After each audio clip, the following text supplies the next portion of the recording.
Greetings. And today's video is from another one of our ebooks on beginning fly tying. Now in that book we review 7 foundation flies from which number 1 you'll learn the skills of fly tying, but number 2, and very importantly, they're the foundations of all the flies that you'll need to fish in fresh water and an awful lot of saltwater fishing as well. I'm going to tie one of those flies for you today. It's going to be what we call the post wing dry fly. Very simple, dry style of fly that can be changed just a little bit and represent everything in the mayfly world and a few other parts of the environment as well. So join me now at the vise over here and we'll give that fly a tie. We're making changes today just to show you how you can do it differently than the book calls for. That's why it's a foundation fly. It's not a hard and fast recipe.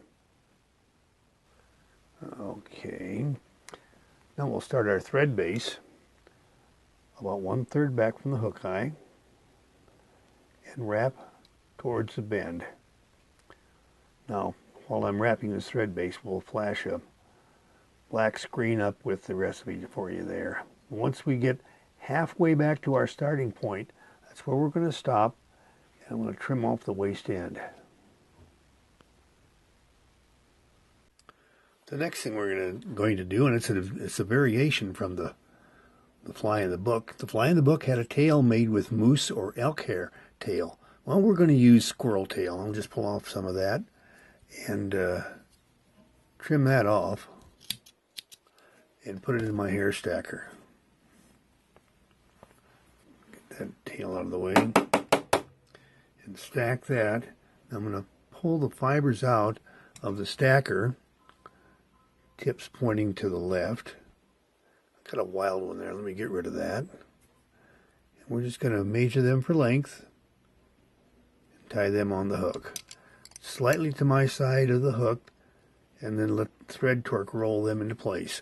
You'll find a whole lot of information in chapter 3 on dealing with various items in the fly tying world. Now I'm going to trim that off, and notice that after trimming it off, we're right in the middle of the body area. The front of the body is right here at the 1/3 point. The back is right here in the middle. So what we want to do now is advance our thread forward for the next step.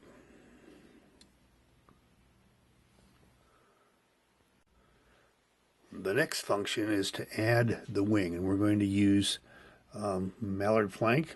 And I want you to notice how I've kind of stroked this like that, and you see how that kind of evens up those tips? Well, we want to use that to our advantage. Now we're going to make a measurement, and I want you to look here, the distance of the gap of the hook, and I'm going to take a piece of this mallard and use the gap of the hook to make my measurement. See how I'm doing that? Well, let me move off camera to cut this off, and trying to work with the camera between me and the vise is kind of a pain. So I'll trim all that off. And now we've got our piece of feather. Now I'm going to take that piece of feather from the mallard and fold it in half. Then I'm going to fold it in half again so that I end up with what's called a rolled wing. See how that turned out? We'll take and we'll tie it on to make our post wing. We want that wing to be just about as long as the hook shank. And I'm going to wrap back towards the waist end, the trimmed off the waist from the tail. And just before I get there, I'm going to pull this up at an angle, lay my scissors flat along the hook shank, and make my trim. What that does is blends the two materials together, so we have a nice smooth underbody, and that makes for a really nice smooth body after when we go to put together the final fly. Let me wrap a thread dam in front of my post wing, and I'm going to take just a couple of turns around that post wing just to kind of pull it together. The next step is to add the body, and we're going to do that using BT's wax to put wax on the thread.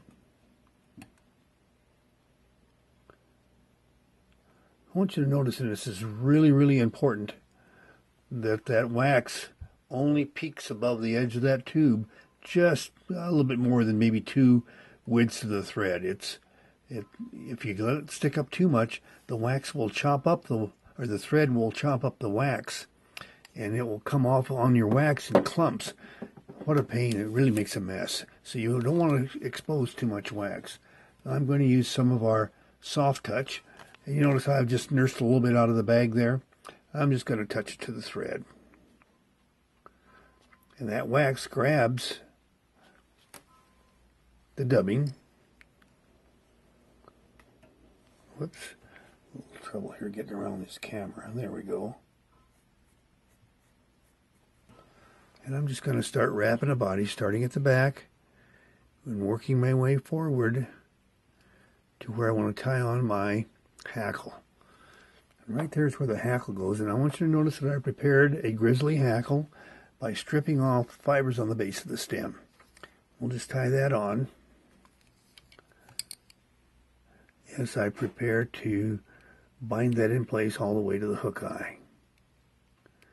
Now you can use 2 feathers if you wish, or in my case here I have 1 long saddle feather, and that works just fine. Either works great.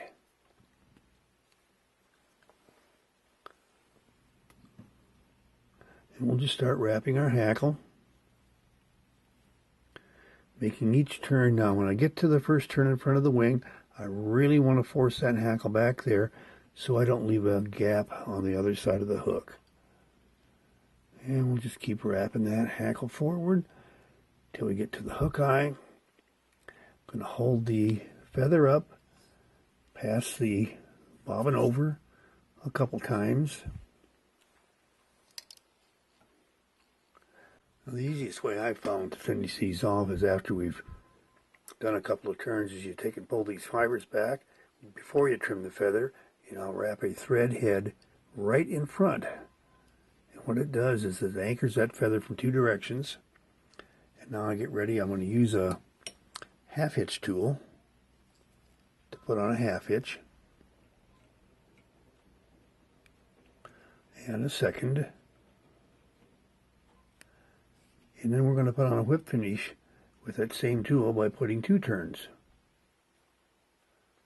And a second. Whoops. There we go.